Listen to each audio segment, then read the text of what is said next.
Well, welcome back to the podcast, everybody. We are here in week 7 of the For Your Neighbor series.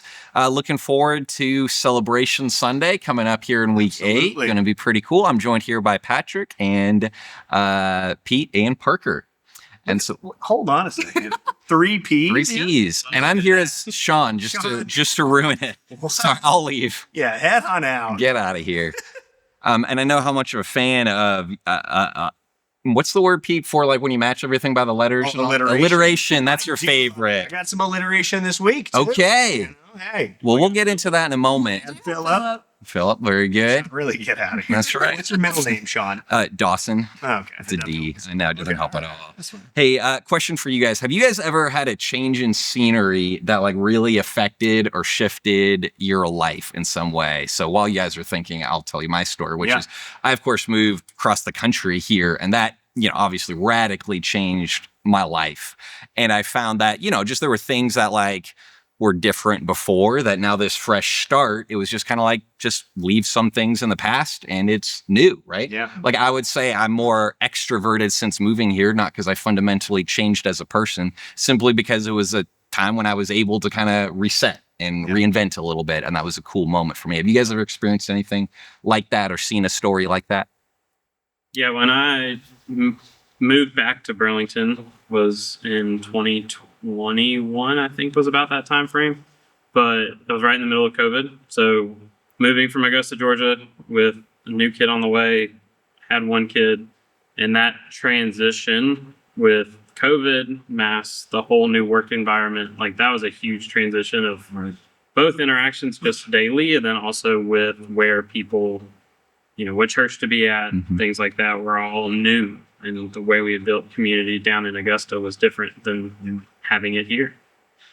Yeah, I feel like I've had a lot of those, like, I can think back of all the transitions that were significant in my education and how that always marked this opportunity to like reinvent myself at a certain level where it was like, oh, I'm from elementary school, I'm going into middle school. Like, who am I going to be in middle school and then into high school and then college and graduate school? And like each time there was this like fresh slate and new opportunity and new experience that, had an impact. Yeah. My big change was whenever I first started school, but I did start during COVID. I graduated high school in 2020, which means I moved into state with it was just a crazy time. Couldn't have a lot of people in your rooms, things like that.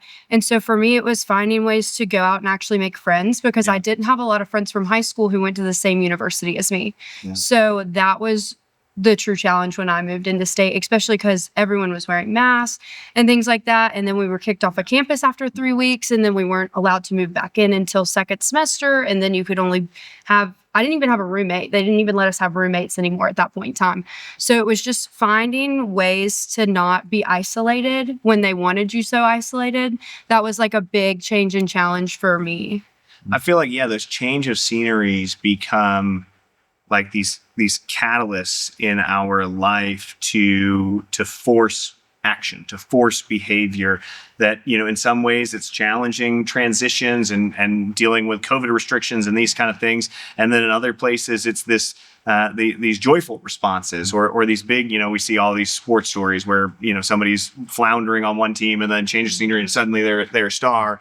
But I think that's the thing is that when we step into a new environment, a new scene, so to speak, it requires some sort of response from us. We can't just sit there and rest on our laurels anymore. It requires a change. It's the perspective shift that you have to walk into it, right? If you walk in, I couldn't imagine going into college with COVID being on them, with everything going on with that. I mean, the social interaction, especially of who I am, like that would be a huge deterrent of even, that college experience because of how many friends I met there, how close we became, and because we spent all the time together. Yeah, absolutely. And so the story today is about a guy who his whole scenery just changes. Yeah. Without his choice, it happens to him. Pete, would you kind of set the stage before we get into the Bible verses about this guy, Philip, who's a new character to this week? Right. Yeah, so last week we talked about how there's persecution in the church, and what does that persecution do? It actually it becomes this catalyst for the church to leave their comfort zone. They've been in this one scene, this one place, this one temple, and now persecution is going to force them to change their scenery. And then it says that they go from Jerusalem to then Judea and Samaria, and one of the first, and then they preach the gospel boldly. And one of the first missionaries that we're going to see that is highlighted is this guy named Philip. And Philip is like Stephen. He's somebody that was chosen by the disciples, one of these 7 that are filled with the Spirit and wisdom. And he's going to go out and he's going to step into a new environment. And we're going to see how God meets him in the midst of that scene change. Awesome. Patrick, would you mind kind of reading for us the start of Philip's story that we're going to be going through here in Acts 8:26-27? Yeah. So now an angel of the Lord said to Philip, "Go south to the road, the desert road, that goes down from Jerusalem to Gaza." So he started out, and on his way he met an Ethiopian eunuch, an important official in charge of all the treasury of the Khanate, which means Queen of Ethiopians. This man had gone to Jerusalem to worship.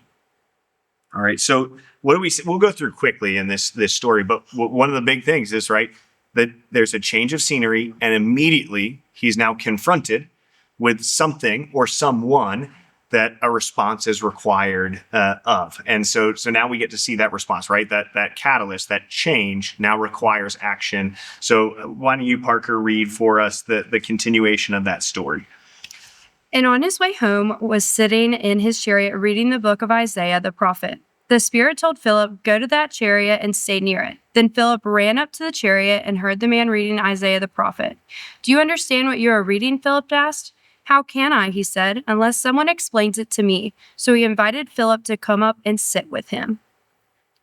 The eunuch asked Philip, "Tell me, please, who is the prophet talking about, himself or someone else?" Then Philip began with that very passage of the scripture and told him the good news about Jesus. Yeah. So I love this part because it's so simple, right? I think so often we complicate evangelism, we complicate sharing our faith.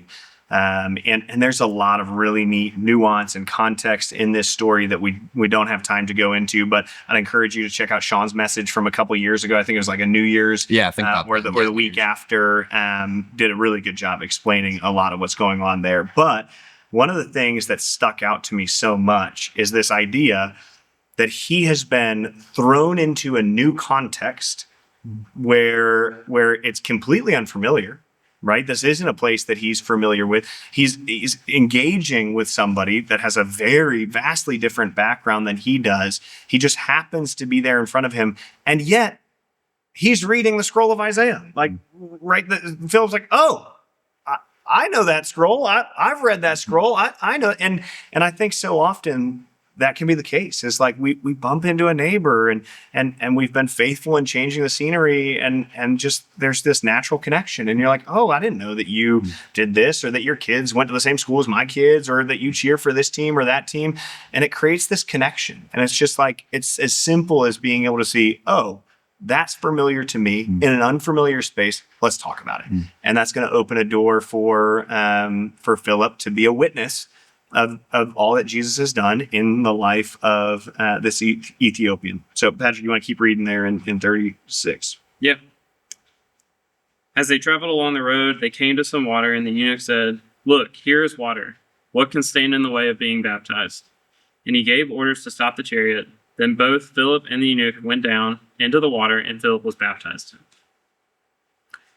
Yeah, so I just love that, like, the simplicity. Change of scenery, do what's right there in front of you, God shows up, right? And I think that's this space where we were talking about this last week, this praying over these little homes, then these little homes representing people we don't know now, but God does know, and praying that we would be prepared to respond faithfully and simply to the needs of our neighbor in a way that brings them into the love of Jesus, and they find themselves, baptized. And I think so often the challenge for us is to say, okay, if we're going to do that, we might need to stretch ourselves, right? We might need to step out of our comfort zone. We might need to change the scenery. And I think for me, one of the things that stands out to me from this story is that it's very clear God is going before Philip enters the picture. and he's going long after Philip enters the picture. Because we actually only get this one moment. We don't get the sense that the author of Acts found the Ethiopian eunuch after and asked follow-up questions about then what happened, because we just don't know. But we know that he had the scroll of Isaiah. He found himself in Jerusalem. He was journeying out of, like, God was setting up this moment, and all Philip has to do is say yes to this moment. And he doesn't have to give this giant eloquent sermon, this giant crazy thing. Like, it's right there in front of him. It's just Isaiah, answer the guy's questions. He already knows the stuff. It's just do the thing. And I think sometimes we feel like we have to engineer everything, and it's just simple things. And Pete, I know you kind of broke 4 simple things down for us that we could potentially look at on Sunday. Would you mind just I walking think us when you through hear that? change of scenery, it's like we got to do the cross country move, right? We got to change the job. We got to go to college, those kind of things. And the reality is that there are actually some really simple steps that become catalysts to change the scenery right where we are now, right in our own neighborhoods. And so I like to talk about 4 of them, and I'd love to hear if any of these resonate with you. But the first thing that we can do is create time, right? Creating the space. We're just flying through life so fast that so often we miss the neighbors around us. So how are we going to be present to the simple acts of faithfulness that God's calling us to? The second is that we're invited to cultivate our talents. Like, so often we sit on the sidelines because somebody else is more gifted. Somebody else can do this better. Somebody else should be stepping up into this space, and we miss out on that opportunity. The third is, we've talked about it a lot, is that we sacrifice our treasure, right? When we make an investment in something, it changes the scenery of our heart. It changes the way that we engage with it. And then the final one is we explore new terrain. So often we sit in the same places, in the pews, we go to the same stores, the same restaurants, the same neighborhoods. We walk the same loops. And we wonder why we don't bump into anyone else. It's because it's just this familiar, safe space. So any one of those 4 can be a catalyst for opening up this door to take faithful, simple acts and see how God shows up in powerful ways. How do you guys see, those ones kind of showing up in your life? Or is there one of those that you relate with a little bit more? I think for me, the talent part kind of sticks in. Like, so growing up, I played soccer for 14, 15 plus years of my life. I learned the skill sets. I knew how to play the game. And now having kids, I have the opportunity to go out and coach their teams. And I didn't have a coaching background, but I've had the soccer background, right? I've got some understanding of what's going on, but I'm going to communicate that with people. But I think one of the awesome parts of this, and like kind of comparing it, is the fact that I can go in with the perspective that, I've got the skill sets to teach them, but also like I have an opportunity to go and show God's love through coaching, because as long as I'm going out and showing them that having a good time and learning, and also like engaging with each other and building that relationship, allows to just show what God's supposed to be doing. Well, and how many times do you get that email as a parent that's like, we're looking for a volunteer coach for our kids' soccer team, and you're like, I'll do it if there's literally no one else that volunteers, right? And how does that change if we're like, this is an opportunity to invest in my community and to be the hands and feet of God and just simply respond to what's happening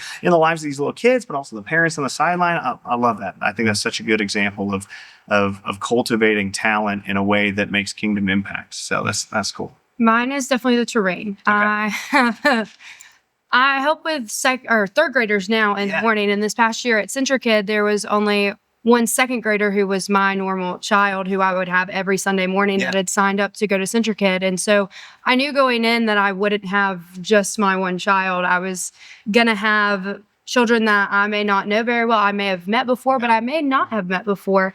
And I ended up with a very diverse group of girls that I loved, and I was able to get to know them very well. But it was challenging at first because I didn't know them that well compared to my one that I did know. So that was definitely a terrain that I wasn't used to, but I loved every second of it. That's awesome. I love that. And Sean knows well that like going to a place that feels unfamiliar, like camp, becomes this like crucible for connection and growth. And because there isn't the safety of like, oh, well, I'm just going to check out here, or this feels a little bit like, uncomfortable, or I'm bored or something, so I'm going to go home or whatever. It's like, okay, we're in this right now. And it creates those connections. That's awesome. Speak kind of the posture that you go in with it too, right? Yeah. Yeah. Just like in any one of these, you can take, if you go in with a bad posture or a mentality of something not going to work out, or God's not sitting there with you in it, then it's going to be a lot harder to be able to engage at the level that's really showing His love. Right. That's right. Absolutely. How about you, Sean? You got any of them? Yeah, I would say time. For me, I'm a task-oriented person. If I'm like on a Sunday morning, I'm like, okay, I got to get these 3 things done. I walk fast because I'm like, if I get these 3 things done, then I can stop and I can be with people. But so I've had to train myself, and I'm still not great at, but I'm still trying to walk slowly through a room, because when someone's walking fast, you think, okay, they are going to somewhere else. But when you walk slowly, people feel like I can ask him a question. I can stop him. And that's important, to be approachable and to be perceived that way, because you don't want to miss those opportunities along the way. Absolutely. I think, I'll take treasure now. You stuck me with that one. Nice. I did. But, one of the prayers when Brittany and I came forward with our commitment last Sunday, we stood at the box and we prayed. And one of my prayers was that every time we feel the pinch because of this commitment, we're reminded that God is doing something in the hearts of our neighbors, and God has a plan for us. And I think that's why Sacrifice of Treasure can be such a cool scene change, is because it requires you to remember God in those places of discomfort, in those places of pinch point in your life. And we care about the things that we invest in, whether it's a little kid saving up for something, that's like parenting 101. Don't just buy your kids everything, let them save for things, right? Even if you're the one paying them, 25 cents to pick up sticks or whatever, they're going to take better care of it. And the same is true for us, is that when we're investing in the kingdom in a sacrificial way, we care about the kingdom differently, and it's going to require us to step forward in action. So my hope is for us as a church, as we think about, this season in front of us, as we think about impacting our neighbor, think about simply changing your scenery, changing it a little bit, enough that puts you outside of your comfort zone in a way that requires you to faithfully respond, and then watch what God does. Absolutely. Thank you guys for tuning in, and we will catch you next time.